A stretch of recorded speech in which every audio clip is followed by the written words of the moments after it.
Good morning students. अब हम समझेंगे कूलॉम्स लॉ को। Coulomb's law, basically Coulomb's law क्या है, इसे मैं इस टॉपिक के बाद बताऊंगा कि ये क्यों अट्रैक्ट हो रहा है। ओके, कूलॉम्स लॉ कहता है कि दो चार्जेस के बीच लगने वाला फोर्स किस तरीके से हम फाइंड आउट करेंगे। फोर्स इक्वल्स टू नहीं लिखना चाहिए, प्रोपोर्शनल टू मल्टीप्लिकेशन ऑफ या फिर प्रोडक्ट ऑफ टू चार्जेस। मान लीजिए दो चार्ज हैं, एक चार्ज है हमारा Q1, यहाँ पर मैं बना दे रहा हूँ, ये Q1 है, ये Q2 है, तो इन दोनों के जो बीच फोर्स है वो क्या होगा, product of the charge.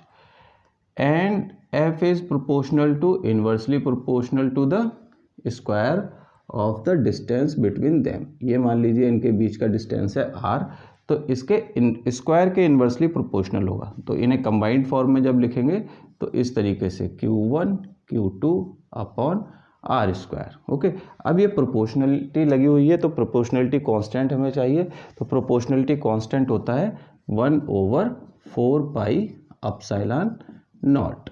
Okay, 1/4 pi epsilon not Q1 Q2 upon R square. तो ये हमारा फोर्स का फॉर्मूला है जो कि किसने दिया था, कूलॉम्स ने, तो इसीलिए उन्हीं के नाम पे हमने इसे नाम दिया है कूलॉम्स लॉ। इसे कई बुक्स में सिंपल फॉर्म में F इक्वल्स टू के, ये स्मॉल के है, ओके, स्मॉल के Q1 Q2 upon R square भी लिख देते हैं। ओके, तो स्मॉल के आपको पता चल गया, हालांकि हम अभी इसे 1/4 पाई एप्सिलॉन नॉट ही लिखेंगे। तो ये वो केस है जबकि ये दो चार्ज वैक्यूम में रखे हुए हैं। वैक्यूम मतलब जहाँ पर कोई भी मीडियम नहीं है, तब फोर्स ये होगा। अब इसे समझ लेते हैं कि एप्सिलॉन नॉट क्या है। एप्सिलॉन नॉट है basically permittivity of free space. Okay, ये परमिटिविटी है और इसकी वैल्यू होती है 8.85 इंटू 10⁻⁻12।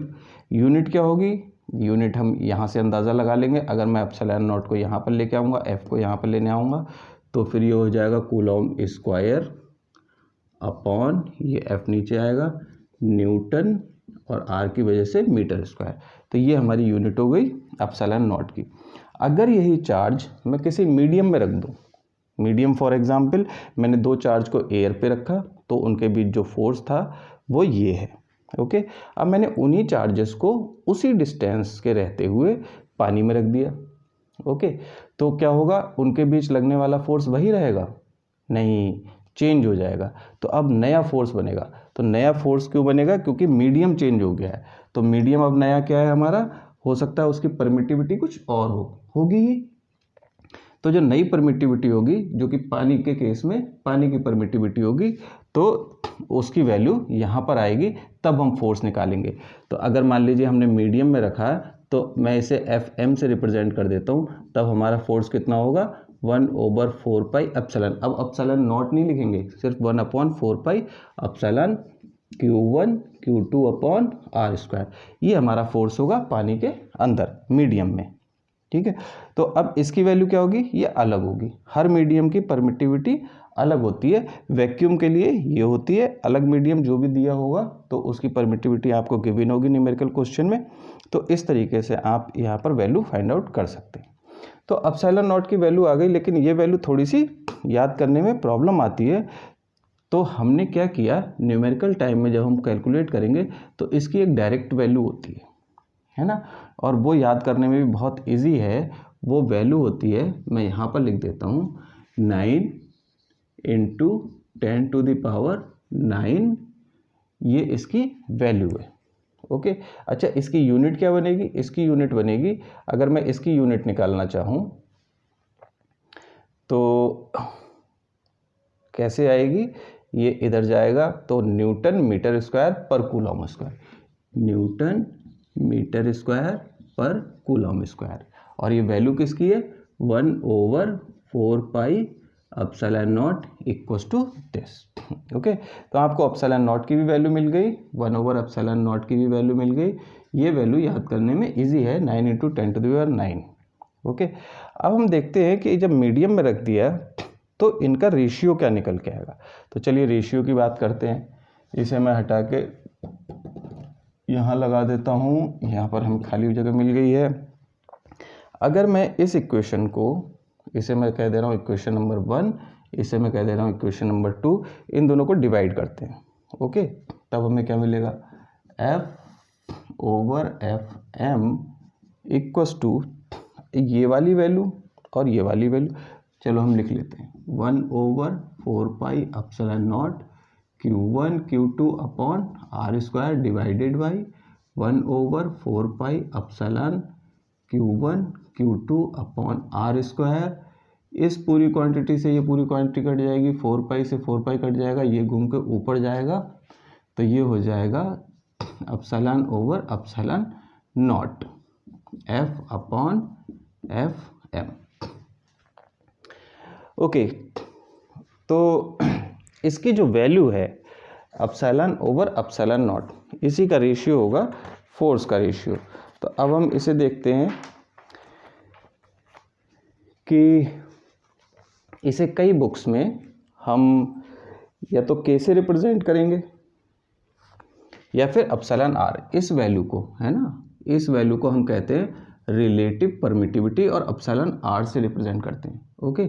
या फिर कई बुक्स में इसे कैपिटल के इसे बोलते हैं डाई इलेक्ट्रिक कॉन्स्टेंट। आप लिख लीजिएगा, इसे क्या कहेंगे, डाई इलेक्ट्रिक कॉन्स्टेंट, और इसे बोलेंगे रिलेटिव परमिटिविटी, ये इसके इक्वल होती है, ठीक है। तो अगर मैं देखना चाहूँ कि किस रेशियो में फोर्स का अमाउंट जो है कम हो जाएगा, तो यहाँ पर नई वैल्यू देखिए F/Fm इक्वस टू K, या फिर मैं Fm की वैल्यू निकालना चाहूँ तो Fm की वैल्यू मिलेगी F/K, ओके, ये इधर जाएगा, K अपॉन में आ जाएगा। तो इसके कहने का क्या मतलब है, इसके कहने का मतलब ये है कि जब आपने चार्जेस को, दो चार्जेस को वैक्यूम में रखा था, वो फोर्स था ये, और उसे पानी में मतलब मीडियम में रख दिया, तो वो फोर्स है m, ये कम हो जाएगा, ओके। तो परमिटिविटी जितनी ज़्यादा होगी, डाइलेक्ट्रिक कांस्टेंट ज़्यादा होगा, और जितना ये ज़्यादा होगा फोर्स का अमाउंट कम हो जाएगा। मतलब हम किसी भी मीडियम में फोर्स को अगर देखेंगे दो चार्जेस में, तो वो कम हो जाएगा। किस फैक्टर से कम हो जाएगा, जितना कि मीडियम का डाइलेक्ट्रिक कांस्टेंट है, ओके। तो इस तरीके से हमें ये कूलॉम के लॉ को डिफाइन कर सकते हैं, और इसका आइडिया यहाँ से मिल जाता है। अब कूलॉम फोर्स आपने लगा दिया, ठीक है, आप कहेंगे ये कूलॉम नहीं, ये फॉर्मूला अभी अधूरा है। अधूरा क्यों है, इन द सेंस आपको यहाँ से न्यूमेरिकल वैल्यू तो सही मिल जाएगी, लेकिन फोर्स क्या है, एक वेक्टर क्वांटिटी है, और यहाँ पर हमें फोर्स की डायरेक्शन नहीं मिल रही है ना। हमें ये तो पता है दो सेम चार्ज हैं तो रिपल करेंगे, दो अपोजिट चार्ज है तो अट्रैक्ट करेंगे, लेकिन हम डायरेक्शन को कैसे डिफाइन करेंगे। तो डायरेक्शन को डिफाइन करने के लिए हमारे पास होना चाहिए कि वेक्टर, है ना। तो f को वेक्टर फॉर्म में अब हम देखेंगे कि किस तरीके से हम इसे डिफाइन करते हैं। तो चलिए अब मैं इसे रब करता हूँ। हमने रब कर दिया, देखो ये हमारे XYZ एक्सिस है, XY, ओके। दो चार्जेस हैं, एक चार्ज है हमारे पास Q1 और दूसरा चार्ज है हमारे पास Q2, ओके। इनके पोजीशन वेक्टर क्या है, वो है R1 और इसका पोजीशन वेक्टर है R2, ओके। अब मुझे बताना है कि फोर्स किस पर लग रहा है। तो इस पर जो फोर्स लग रहा है इसकी वजह से, और इस पर जो फोर्स लग रहा है इसकी वजह से, तो उसे डिफाइन कैसे करेंगे, ओके। तो डिफाइन करते हैं। पोजीशन वेक्टर पर मुझे एरो भी लगा देना चाहिए, ये एरो इस तरीके से लगा दिया, ओके। इनके बीच का डिस्टेंस क्या है, r, मैं यहाँ पर दिखा देता हूँ इस तरीके से। अब देखो, इसकी वजह से इस पर लगने वाला फोर्स इस तरफ होगा, हमने ये माना है कि दोनों चार्ज क्या है, पॉजिटिव। इस पर इसकी वजह से फोर्स लगेगा वो इस डायरेक्शन में लगेगा, है ना। लिखेंगे कैसे, ये मान लीजिए 1 है और ये 2 है, जैसा Q1 दिया है Q2 दिया, तो इसे लिखेंगे, इसे आते हैं फोर्स F12, ओके। इसे हम लिखेंगे F12, इसे हम लिखेंगे F21। कैसे, अब लिखने का तरीका देख लेते हैं, इसे नोट कर लेना, इसमें बहुत कन्फ्यूज़न होता है। F12 इक्वस टू, अब डायरेक्शन लगाएंगे ऐसे करके, ठीक है। तो इसका मतलब ये हुआ कि force on one, charge 1 due to charge 2, इस पर लगने वाला फोर्स इसकी वजह से, 1 पर लगने वाला फोर्स 2 की वजह से, ओके। और F21 कौन सा होगा, ये वाला फोर्स, तो इसे कैसे लिखेंगे, force on 2 due to charge 1, okay. तो इस तरीके से हम फोर्स की डायरेक्शन को डिफाइन करते हैं। अब वेक्टर फॉर्म में हम कूलॉम्स के लॉ को कैसे लिखेंगे उसे देखते हैं। यहाँ पर ऑब्वियसली डायरेक्शन भी दूंगी, एक डायरेक्शन वो होगी जब हम 1 से 2 की तरफ जाएंगे तो R ऐसे करके बनेगा, है ना, और इधर से इधर आएंगे तो R ऐसे करके आएगा। तो अब हम देखते हैं कि कैसे लिखा जाएगा। तो अगर इधर से इधर जा रहे हैं तो इसे लिखेंगे R12, क्योंकि 1 से 2 की तरफ जा रहे हैं, ठीक है। और इस तरफ आ रहे हैं वापस, तो इसे लिखेंगे R21, मतलब हम 2 से 1 की तरफ आ रहे हैं, ठीक है। तो कूलॉम्स लॉ क्या कहता है, F equals to 1/4πε0 Q1 Q2 upon R square, okay. अब 1 2, ये फोर्स कौन सा होगा, ये वाला, हम इस वाले फोर्स को दिखा रहे हैं पहले, ठीक है। तो F12 force on 1 due to 2, ये हो गया। इसकी डायरेक्शन किधर होगी, इसकी डायरेक्शन होगी इस तरफ, है ना, इसकी डायरेक्शन है इस तरफ, इस तरफ का मतलब R कौन सी होगी, R21, है ना। तो यहाँ पर R जो होगा वो 21 होगा, और यूनिट वेक्टर, केवल डायरेक्शन दिखा रहे हैं, हम केवल डायरेक्शन दिखा रहे हैं, इसकी कोई वैल्यू नहीं है, इसकी वैल्यू है 1, ये केवल डायरेक्शन रिप्रेजेंट कर रहे हैं, ओके। अब हम इसे और एलोबरेट करते हैं कि किस तरीके से हम इसे लिख सकते हैं। देखो 1/4πε0 Q1 Q2 ओवर R, क्योंकि यहाँ पर R21 लिखा है तो यहाँ भी हम क्या लिखेंगे, R21 स्क्वायर। अब हमें ये एक अच्छी सी फॉर्म में मिल गया, लेकिन अभी भी मुझे R21 या 1 2 की फॉर्म में नहीं चाहिए, वैल्यू चाहिए किसमें, R1 और R2 में, जो पोजीशन वेक्टर है उसकी टर्म में मुझे वैल्यू चाहिए। तो किसी भी वेक्टर को वेक्टर बनाने के लिए हमें दो चीज़ें चाहिए होती हैं। मान लीजिए ये हमारा वेक्टर है R, तो इसके लिए दो चीज़ें चाहिए, एक तो चाहिए हमें इसका मैग्नीट्यूड, दूसरा चाहिए इसकी डायरेक्शन, ओके। तो ये हो गया मैग्नीट्यूड, ये हो गया डायरेक्शन, इन दोनों को मिला के हमारा कंप्लीट वेक्टर बनेगा। तो अगर ये वेक्टर है यूनिट वेक्टर, तो यूनिट वेक्टर की अगर मुझे वैल्यू निकालनी है तो वो क्या आएगी, vector R divided by magnitude R, okay. तो जब मैं वेक्टर R, इसकी वैल्यू ये पुट करनी पड़ेगी मुझे, है ना। तो इसे पुट करते हैं, तो ये हमें क्या मिलेगा, 1/4πε0 Q1 Q2 upon R21 Q, okay. ये R की मैंने यहाँ पर मल्टीप्लाई कर दी। अब ये जो यूनिट वेक्टर था उसकी, इसकी जगह मुझे ये लिखना पड़ेगा, है ना। तो ये हो जाएगा हमारा R21 वेक्टर। देखो R21 ये बेसिकली क्या है, R21 है, ये भी 21 ही होगा, क्यों, क्योंकि हम ये 21 को डिफाइन कर रहे हैं, ठीक है। तो R21 यूनिट वेक्टर की वैल्यू रखी, ये R21, तो ऊपर वेक्टर आ गया और नीचे ये जो R है इसको स्क्वायर से मल्टीप्लाई कर दिया, R³ हो गया। अब मुझे इसकी वैल्यू चाहिए, R21 वेक्टर की वैल्यू क्या होगी। तो वेक्टर को ऐड करते हैं, एक तो वेक्टर है ये और प्लस ये, इसका रिजल्टेंट होगा ये, है ना। लेकिन मुझे ये वाले वो वैल्यू नहीं चाहिए वेक्टर की मुझे ये वाली वैल्यू चाहिए, है ना, R21, क्योंकि फोर्स की डायरेक्शन कौन सी है, ये वाली फोर्स की डायरेक्शन 2 से 1 की तरफ आती हुई। तो R की मुझे कौन सी वैल्यू चाहिए, 2 से 1 की तरफ आती हुई। तो 2 से 1 की तरफ आती हुई वैल्यू मुझे कब मिलेगी, जबकि वेक्टर ये वाला और ये वाला मैं ऐड करूँगा। देखो मैं यहाँ पर बना देता हूँ, ये प्लस ये और ये रिजल्टेंट, है ना। शुरुआत मैंने कहाँ से की, यहाँ से पहला वेक्टर, दूसरा वेक्टर और टेल से फाइनल मैंने ऐड कर दिया, तो ये मिला। तो ये क्या है मेरा R1, ये है R2 और ये है R21, ओके। तो मैं इसे कैसे लिखूँगा कि R2 plus R21 R2 plus R21 equal to R1।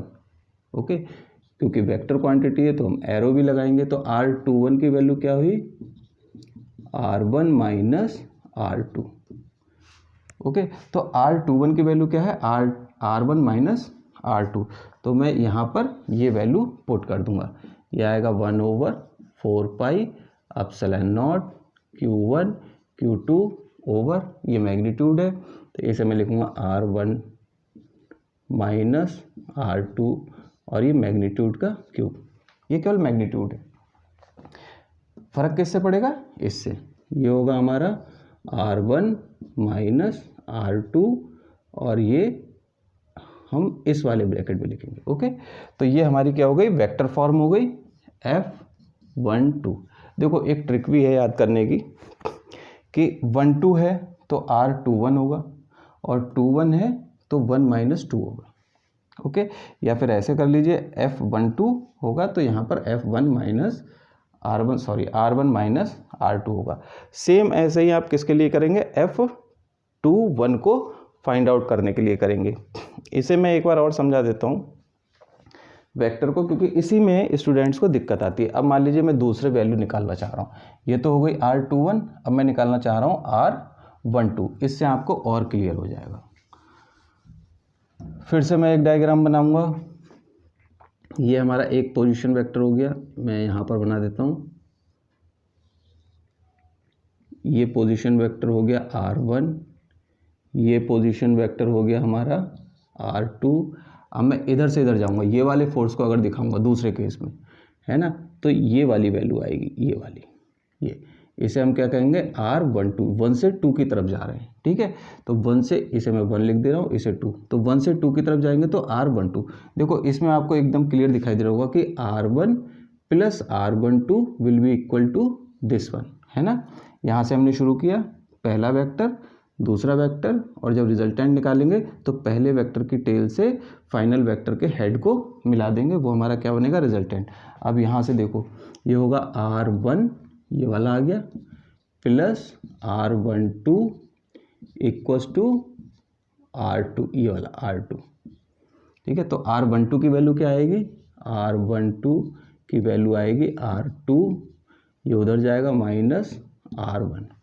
तो जब आप F21 फाइंड आउट करेंगे तो उसे कैसे लिखेंगे, 1/4 pi epsilon not Q1 Q2 over, ये क्या होगा R2 माइनस R1, ये मैग्नीट्यूड है, क्यूब है, और ये R2 माइनस R1, ये हमारा वेक्टर फॉर्म हो गई। तो ये वेक्टर मैं इसे सेपरेट कर देता हूँ यहाँ से, ये, ठीक है।